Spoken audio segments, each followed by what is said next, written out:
안녕하세요. 안녕하세요. 저희가 어제 온라인으로 먼저 만나 뵙고 이제 부천역 시청역에 나왔어요. 부천 시청역에 나왔는데 뒤에는 힐스테이트와 푸르지오 부천의 대장 아파트들이 보이고 있고 자, 이렇게 있죠. 그리고 저희가 임장하려고 했던 게 어디였죠? 춘희동 쪽 네. 아파트였는데 여기서 그 춘희역까지 쭉 걸어가면서 상권들 보고 그리고 또 주변을 돌아보면 주요 호재들이랑 할 얘기들도 되게 많거든요. 네.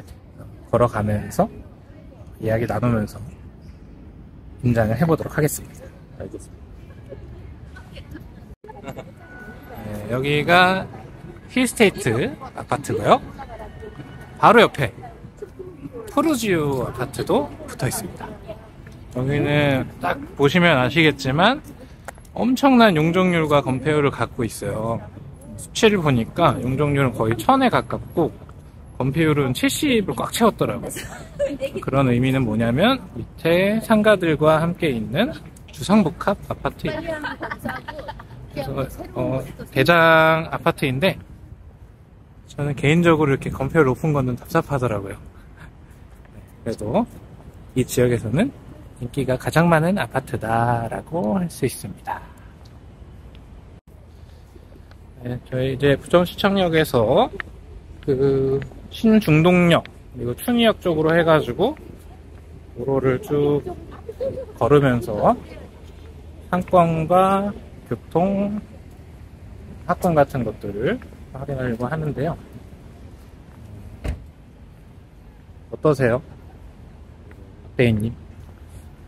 여기가 주상복합인지는 몰랐는데 이렇게 보니까 여기 생활 여건은 이 안에서 다 이루어질 만큼 그렇죠. 장점이 있을 것 같아요. 맞아요. 그래서 주상복합의 엄청난 장점이죠. 슬세권이라 그러잖아요. 슬리퍼 생활권에 모든 게 다 있다고 해가지고 이렇게 상권이 잘 구성되어 있는 거를 볼 수 있습니다. 근데 주상복합이 사실 필요 없는 입지예요. 왜냐하면은 길 건너에도 저 상가들을 쭉 보시면은 한의원, 은행, 샤브올데이 같은 프랜차이즈 기업들도 다 들어와 있기 때문에 굳이 주상복합에 살지 않아도 충분한 상권의 인프라를 다 누릴 수 있는. 그리고 저 상가 너머에 아파트들이 삐죽 보이는데 저기가 이제 중동 신도시 선도지구로 지정된 아파트 단지 은하마을이라고 해가지고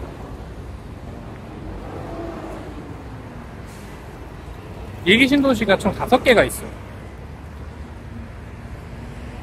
중동을 포함해서 일산, 평촌, 삼본, 분당까지 5곳이 있는데 중동 신도시는 총 2단지가 선도지구 지정이 됐는데 아까 보셨던 은하마을이랑 송내역에 있는 안달마을 2개가 지정됐다고 하더라고요. 근데 또 재밌는 거는 중동 신도시 용적률이 5개 신도시에서 가장 높더라고요. 그런데도 불구하고 선도지구가 잘 지정이 됐고 또 특히 중동 신도시는 좋은 게 부천시청역 우리가 지나왔지만 주변 상권이 되게 좋잖아요. 네. 그런데 그 중심 상권에 가장 가까이 있는 아파트가 선도지구로 지정이 되면서 재개발이 되었을 때 엄청난 시너지가 있을 것 같아요. 여기 선도지구 지정된 아파트들 단지가 총 2,400세대 정도 되는데 그게 재건축이 되면 3,000세대 이상 대단지로 한 개 아파트 단지로 지어질 것 같거든요. 정말 기대가 됩니다. 선도지구가 어떤 거죠? 선도지구는 그 재건축을 가장 먼저 진행하는 단지다라고 생각하시면 되는데요. 일기신도시가 이 사는 주민들의 규모가 크다 보니까 한 번에 재개발을, 재건축을 해버리면 이분들이 어디 가서 살 데가 없잖아요. 그래서 순차적으로 개발을 해야 되는데 그 가장 먼저 개발되는 우선 단지로 뽑힌 게 선도지구라고 생각하시면 되고 이게 결국에는 일기 신도시가 모두 다 개발이 될 텐데, 재건축이 될 텐데, 가장 첫 번째로 되는 단지가 선정된 것이다 정도로 이해하시면 될 것 같아요. 지도로 봤을 때는 여기가 학원들이 많다? 이런 것들은 좀 알기가 힘들었는데 와서 보니까 학원들의 위치나 이런 것들도 눈에 들어오고. 아, 그렇죠. 학원가들이 다 길 건너에 많이 형성되어 있는 걸로 딱 보이시잖아요. 네. 그 이유는 아파트 단지들 배치를 보시면 지금 저쪽 그 길로 쭉 보시면 아파트가 쫙 있잖아요. 저쪽이 아파트 단지들이 많고 별로는 아파트 단지 많은 곳에 학생들이 많이 사니까 학원가는 그쪽으로 발달할 수밖에 없는 거예요. 그리고 그 역 주변은 보시면서 보셨겠지만 지하철역을 이용하고 출퇴근을 하는 분들은 다 성인들이 많잖아요. 성인을 위한 상권들이 좀 많고 그리고 유흥 상권들도 역 주변에 많은 걸 볼 수 있습니다.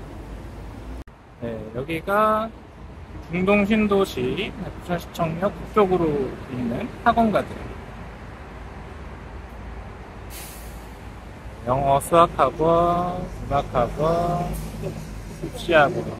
여기는 이제 학원과 좀 대비되는 상권을 갖고 있는데요.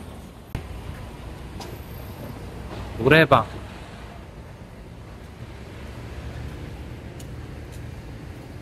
노래방들 보이고, 저기 멀리 안마도 보이고, 여기 쭉 있는 상권들을 보시면은 지하에 있는 노래방들, 마사지, 노래방 여기 있는 것도 쭉 다 어른들을 위한 상권인 게 느껴지시죠? 네.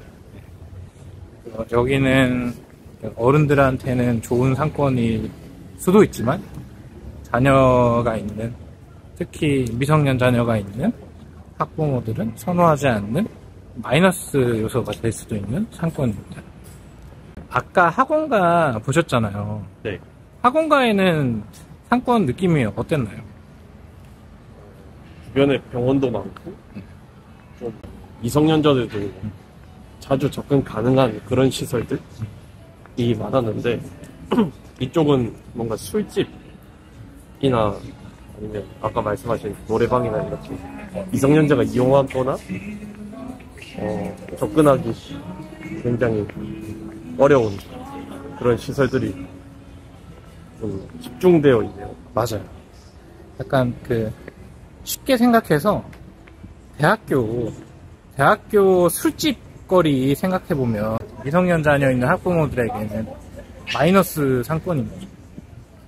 그래서 이런 게 가까이 있으면 오히려 집값에 마이너스 좀 영향을 줄 수 있어요. 여기도 쭉 이어져 있고, 여기 아까 본 학원가 같은 경우에 왕복 한 6차선에서 8차선 정도 돼 보이는데 네. 이게 굉장히 큰 도로가 중간에 가로막고 있으니까 그렇죠. 좀 단절돼 있다? 연결돼 있다는 느낌보다는 단절돼 있다라는 느낌을 받는데 저런 도로가 있음에도 불구하고 근처에 있다고 볼 수 있을까요? 뭐 예를 들어 아까 선도직으로 지정된 은하마을 같은 경우에는 이쪽 상권, 그러니까 길 건너에 있는 지금 여기 성인들을 위한 상권은 사실 영향이 거의 없다고 보셔도 무방해요. 왜냐면은 은하마을에서 가장 가까운 역을 가봤자 부천시청역인데 여기까지 오려면은 굳이 찾아와야 되거든요. 부천시청역도 지나서 이 상권을 이용하러 와야 되는 거예요. 학교를 다니거나 학원을 다니는 학생들도 여기를 지나가려면 굳이 찾아와야 되는 거죠. 집에서 학교 가는 동선, 집에서 학원 가는 동선, 학교에서 학원 가는 동선에 이 상권이 없기 때문인데요. 그렇기 때문에 여기는 영향이 없다라고 보시는 것도 정답입니다. 정리하면 상권이나 생활권이 아예 분리돼 있다고 보는 게 그렇죠. 맞겠네. 네, 그래서 이쪽 상권을 이용하는 분들은 지금 저희들이 가고 있는 충의역 인근에 있는 아파트들을 대상으로 하는 상권이다라고 보시는 게 맞을 것 같아요. 그래서 임장하실 때도 확인해 보셔야 되는 것 중에 하나가 집에서 역까지를 한번 걸어 보시는 게 좋아요. 역에서 집까지, 집에서 역까지. 그러면 그 동선 안에 있는 상권들이 눈에 들어오실 텐데, 그 상권이 어떤 형태를 띠는가.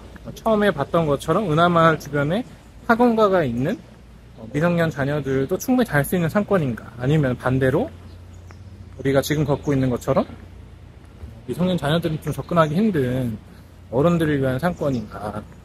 지도로 봤을 땐 거리가 꽤 가깝다고 느꼈는데 실제로 걸어보니까 또 역 간의 거리가 꽤 되네요. 저희가 부천 시천역에서 신중동역도 지나서 춘희역까지 이제 가니까 두 정거장을 걷게 되는데요. 그러면은 지금 위치는 부천시청과 신중동역 사이잖아요. 네. 춘희역에 있는 아파트 분들이 여기까지 영향력이 있을까요? 이 상권이 춘희역 아파트 있는 분들한테도 영향이 있을까요? 영향이 거의 없을 것 같은데. 영향이 거의 없을 것 같죠. 거리상은 그런데 춘희역 주변의 상권이 어떻게 발달되어 있는지도 봐야 돼요. 춘희역 상권이 충분히 발달하지 않았다면 여기에 있는 신중동역 주변 상권을 이용하러 오실 수도 있거든요. 그래서 춘희역 상권이 어떻게 발달되어 있는지도 또 중요할 것 같습니다. 저희 이제 쭉 걸어오다 보니까 신중동역에 도착을 했는데요. 여기에 롯데백화점이 있고, 제가 먼저 찍어드린 지하철역 입구, 쪽 뒤편으로 가면 7호선을 탈 수 있고요. 조경까지 예쁘게 잘 되어 있네요. 신중동역 주변 상권도 봤는데 여기는 부천시청역이랑 또 느낌이 어때요? 부천시청 쪽은 좀 깔끔하다? 그런 느낌을 받았는데 여기는 좀 더 사람이 사는 듯한 느낌을 좀 받네요. 깔끔하다와 사람 사는 듯한 느낌, 어떤 건지 자세히 부탁드려요. 물건에 비유하면 새 상품이랑 손때가 참. 부천시청역이 그러면 새 상품? 네. 여기도 정면을 쫙 보시면은 어때요? 그래도 아까보다는 좀 더 유흥업소 같은 게 줄어든 것 같은데. 네. 그래도 간간히 지하에 하나씩은 있는 것 같아요. 그쵸. 바도 보이고, 여기 마사지 있고. 왜 학원가가 여기는 없을까요? 이렇게 궁금증을 가지면 없을 수밖에 없어요. 왜냐면 여기 주변에 학교들이 없거든요. 그러면은 학생들이 다니는 동선이 아니니까 학원이 있을 필요가 없죠. 여기는 지하철역에서 출퇴근하는 어른분들 집에 가기 전에 스트레스와 피로를 푸는 그런 공간이기 때문에 이렇게 상권이 구성될 수밖에 없고, 만약에 이런 상권 주변에 아파트를 사겠다라고 한다면 자녀 있는 학부모를 세입자로 받는 거는 좀 어려울 수도 있다. 그러니까 목표 고객을 좀 그룹을 잇는 거죠. 이런 것도 저희 처음에 봤던 것처럼 힐스테이트랑 프로지오와 비슷한 형태의 주상복합 아파트라고 볼 수 있고, 이 뒤에 이제 저희가 가려고 하는 아파트 단지들이 있습니다. 소위 말하는 스세권이라고 하잖아요. 스세권. 네. 주변에 스타벅스가 있고. 스세권, 스타벅스. 그래서 여기 근처에 2개나 있더라고요. 여기 하나가 있고요. 저 아래쪽에도 하나가 더 있고. 또 아래쪽에 또 있군요. 그렇죠. 스타벅스 중요하죠. 스타벅스의 존재가 얼마나 중요하냐면, 심지어 호객노노에서 상권 정보로도 주변에 스타벅스가 몇 개가 있는지 알려주더라고요. 스타벅스는 정말 인기가 많죠. 이 사이로 꿈마을 동아아파트가 보이죠. 단지 오기 전에 상권들은 다 봤어요. 이제는 단지 반만 남았는데 어떠세요? 첫 임장하시는 분? 인터넷으로 봤을 때는 주변에 마트가 어떻게 있다? 병원이 어디에 있다? 이 정도의 정보만 알 수 있었는데 실제로 와보니까 그 상권의 성격이 좀 다르고 영향받는 단지들도 다르구나. 이런 부분들은 현장에 왔을 때 좀 더 피부로 느낄 수 있겠구나. 그런 걸 좀 알 수 있었던 것 같습니다. 맞아요. 그래서 이 현장 임장, 오프라인 임장이 정말 중요한데 그 가장 큰 이유가 온라인 임장으로 하면서 조사했던 정보를 현장에서 한 번 더 검증하면서 확인해봐야 되기 때문에 중요하고요. 온라인 임장하면서도 대부분의 정보들을 얻을 수 있지만 이렇게 현장에 와봐야 느낄 수 있는 것들이 있거든요. 사실 상권의 성격이 어떻게 구성되어 있는지는 온라인에서 찾아보기는 좀 쉽지 않아요. 현장을 좀 걸어봐야 알 수 있고 처음에 말씀하셨던 학원가 위주인지 유해라고는 할 수 없지만 유흥 상권 위주로 되어 있는지 이런 것들을 현장 임장 와서 확인한다는 거죠. 온라인 임장을 그 치료소에 맞춰가지고 하셨잖아요, 이미.